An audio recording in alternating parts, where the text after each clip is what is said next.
Wind breaker episode 3 में आपका स्वागत है। एपिसोड की शुरुआत में हमें यहाँ पे बताया जाता है कि सुकीशिता मिडिल स्कूल से इस स्कूल के अंदर आ रहा है और उसका पैशन और टैलेंट देख के उसको रिकॉग्नाइज किया गया। इसलिए वही सिर्फ एक ऐसा इंसान था जो कि इस स्कूल के अंदर आने से पहले ही एक बोफरिन का मेंबर बन चुका था। हमें बताया जाता है कि सुकीशिता बोफरिन के लीडर का फैन है, इसलिए अगर कोई ऐसा इंसान आए जो कि बोले मैं टॉप स्पोर्ट लूंगा तो सुकीशिता को गुस्सा आ जाता है। इधर सुकीशिता और सकुरा लड़ रहे होते हैं और लड़ाई का एंड होता है जब सकुरा अपनी फ्लेक्सिबिलिटी दिखा के काफी कमाल का किक सुकीशिता के मुंह पर मारता है। सकुरा कहता है कि तुम एक बिलीवर हो जो कि एक फैन की तरह हो, ऐसे लोग वैसे भी मेरा कुछ नहीं उखाड़ पाते और तुम्हें लगता है कि तुम मुझे हरा दोगे। तभी सुकीशिता और भी ज्यादा सीरियस हो जाता है और दोनों के दोनों लड़ने के लिए जब आगे बढ़ते हैं तभी एक अनाउंसमेंट होती है। स्पीकर के पीछे फॉरेन का लीडर होता है जो कि अपना इंट्रोडक्शन देता है कि उसका नाम है हाजिमे उमेमिया। उसको सुन के यहाँ पे सकुरा भी एक्साइटेड हो जाता है कि ये तो फ्यूरिन का सबसे ज्यादा ताकतवर इंसान है। वो भूल जाता है कि वो किसी चीज का अनाउंसमेंट करने वाला था। इन सब के बावजूद इधर सकुरा पहले तो लड़ने के लिए तैयार होता है, लेकिन जब वो देखता है कि सबके सब लोग एकदम शांत खड़े हैं और शांति से उमेमिया की बात सुन रहे हैं, तब वो समझ जाता है कि कुछ तो बात है इस बंदे के अंदर। इवन सुकीशिता जो कि पहले बहुत गुस्से में था, जो कि हमला कर रहा था, वो भी अब यहाँ पे शांत हो चुका है। यहाँ पे उमेमिया इन लोगों को बताता है कि तुम्हें अपनी जवानी एंजॉय करनी है, तुम अब एक हाई स्कूल में आ चुके हो तो अपने मजे भी करते रहना और काफी मेमोरीज बनाना। तो निराई कहता है आखिर ये बोल क्या रहा है। ये सुन के सुकीशिता को गुस्सा आ जाता है और वो कहता है क्या तुम्हें ये बात कुछ अजीब लग रही है, बोलो। तब निराई कहता है अरे नहीं, तुम्हारे भगवान और तुम्हारे बुद्धा बहुत ज्यादा कमाल के हैं और उनके वर्ड्स मेरे लिए बहुत ज्यादा मैटर करते हैं। यहाँ पे उमेमिया यही कहता है कि मुझे पता है तुम लोग एक साथ मिलकर रहने की कोशिश करोगे, हो सकता है तुम्हारे बीच में कुछ तनाव हो। ये सुन के सुकीशिता अपना मुंह साफ करने लग जाता है ताकि ऐसा ना लगे कि उसने लड़ाई की है जबकि सबने उसे देख लिया था। उमेमिया बताता है कि इन लोगों का बस एक ही मकसद है, वो फरन का नाम रोशन करना, लोगों को प्रोटेक्ट करना, उनकी प्रॉपर्टी को, उनके बिलीवर्स को प्रोटेक्ट करना और वो हर चीज की रक्षा करना जिसकी वो कदर करते हैं। ये सुन के सब काफी ज्यादा जोश में आ जाते हैं और उमेमिया जाने से पहले यही कहता है कि मैं अब बाकी सब कुछ तुम्हारे हाथ में छोड़ता हूँ। ये सब सुन के ये लोग काफी ज्यादा एक्साइटेड हो जाते हैं। वो कहता है कि क्यों ना अब तुम दोनों अपने हाथ मिला लो। तो सकुरा कहता है मैं नहीं मिलाने वाला इसके साथ हाथ, इसने मेरे ऊपर अटैक किया था। सो वो कहता है कि सुकीशिता तुम्हें क्या लगता है कि अगर उमेमिया को पता चला कि तुमने एक क्लासमेट पर हाथ उठाया तो उन्हें कैसा फील होगा। तो सुकीशिता यहाँ पे तैयार हो जाता है हाथ मिलाने के लिए, भले ही उसका मन नहीं होता। इसके बाद काफी मजाक मस्ती करना शुरू कर देते हैं। इधर ये लोग मजाक मस्ती में सकुरा को इंक्लूड करते हैं। तभी यहाँ पे एक बंदा आता है और वो कहता है कि चलो अब हम चलते हैं। जिसके बाद वो लोग पेट्रोलिंग करने आ जाते हैं, जहाँ पर हमें दिखाया जाता है कि वो लोग दीवार साफ कर रहे होते हैं। यहाँ पे निराई ने अपना काम कर लिया होता है, लेकिन सकुरा शौक में होता है। वो कहता है भाई ये क्या बकलोली चल रही है, यहाँ पे कहाँ फंस गया मैं। मुझे तो लग रहा था कि मैं एक हाई स्कूल में आया हूँ तो मुझे लड़ाई झगड़ा करने का मौका मिलेगा, लेकिन ऐसा कुछ भी देखने को नहीं मिल रहा। यहाँ पे हिरागी होता है और वो कहता है कि यार किंडर गाइड वाले बच्चे भी तुमसे ज्यादा तेज चलते हैं। पता है तुम्हें कितना समय लगा यहाँ से बाहर आने के लिए? बस 7 मिनट। ये सुन के तो ये बंदा कहता है भाई ये तो मिनट काउंट कर रहा था। सकुरा इस बंदे को देख के समझ जाता है कि ये तो वही है जो कल लड़ाई में उसको दिखा था। निराई कहता है अच्छा तो तुम उसे जानते हो? तो सकुरा कहता है कि हाँ, कल मैंने उस कैफे वाली लड़की को बचाया था। निराई कहता है अच्छा। ये सुनते ही हिरागी बहुत ज्यादा डर जाता है और वो भागकर सकुरा के पास आता है और उसका मुंह पकड़ के उसको दूर ले जाके फेंक देता है। हिरागी कहते हैं मैंने तुम्हें बोला था ना कि कोतोहा के बारे में किसी को मत बताना, कि वो वहाँ पे भी सकुरा गुस्से में होता है। हिरागी कहता है अगर किसी को पता चल गया ना कोतोहो मुसीबत में थी तो आग लग जाएगी। यहाँ पे वो अपने पेट पर हाथ रखता है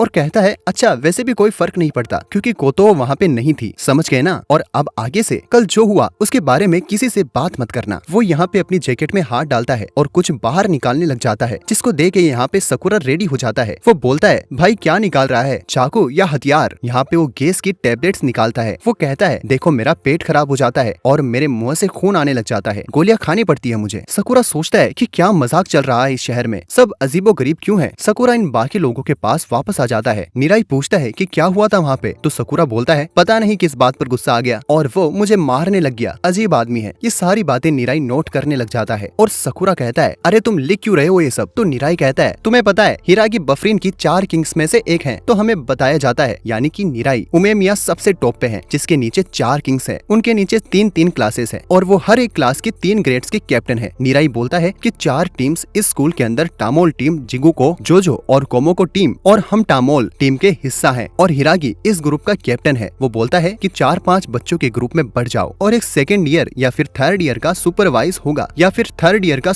होगा हर ग्रुप का। उनके साथ रहना हमेशा और हमारे तौर तरीके सीखना। चलो अब चलते हैं पेट्रोलिंग के लिए। सकुरा को भी यहाँ पे सुशिकिता के साथ रखा जाता है, जिस बात से उसको काफी गुस्सा आता है। लेकिन हिरागी ये बात बताता है कि उमेमिया का ये पर्सनल ऑर्डर है कि तुम दोनों के ऊपर मैं नजर रखूं, और वैसे भी कल तुम दोनों भिड़ गए थे। सकुरा ये कहता है कि यहाँ पे हम घूम रहे हैं, बेफालतू में अपना टाइम वेस्ट क्यों कर रहे हो, इससे अच्छा तो जो लोग तबाही मचाते हैं उनको जाके पीट देते। हिरागी कहते हैं पागल, तो तुम फिर उसे प्रोटेक्टिंग करना नहीं रेड करना बोलेंगे। हम यहाँ पे लोगों को प्रोटेक्ट करने के लिए हैं, हमारा यहाँ पे घूमना ही काफी ज्यादा मायने रखता है। सकुरा इन ग्राफिटी को पेंट कर करके काफी ज्यादा थक चुका होता है। इसके बाद इनको थोड़ा फिश के कुछ आइटम्स मिलते हैं। सबके सब यहाँ पे खाते हुए फिर से पेट्रोलिंग के लिए निकल जाते हैं। तभी यहाँ पे एक रेलवे ब्रिज आता है और इधर अलग ही तरह की एक ग्राफिटी बना होता है, वो भी एक डॉगी का, जबकि असलियत में वो डॉग का नहीं होता। सकुरा उसको बोलता है एक बदसूरत कुत्ता। निरई उसको चुप करने की कोशिश करता है और कहता है यार ऐसी बकवास मत करो, तुम्हें पता नहीं हम यहाँ पे काफी ज्यादा नजदीक है, अगर उन लोगों ने सुन लिया ना तो वो वाट लगा देंगे हमारी। ये एक तरीके से बॉर्डर है बफरीन और दूसरी टीम के बीच का, मतलब ये रेलवे ट्रैक है जैसे बाकी कंट्रीज में होता है। बॉर्डर के उस पार बफरीन के कोई रूल काम नहीं आते और उस एरिया को जो टीम संभालती है उसका नाम है शिश। इसको सुन के सकुरा काफी ज्यादा एक्साइटेड हो जाता है और वो कहता है यार वैसे वहाँ तो जाना ही पड़ेगा। तभी सामने से एक बंदा भागता हुआ आ रहा होता है और उसके पीछे शिशी टोरेन के बंदे पड़े हुए होते हैं,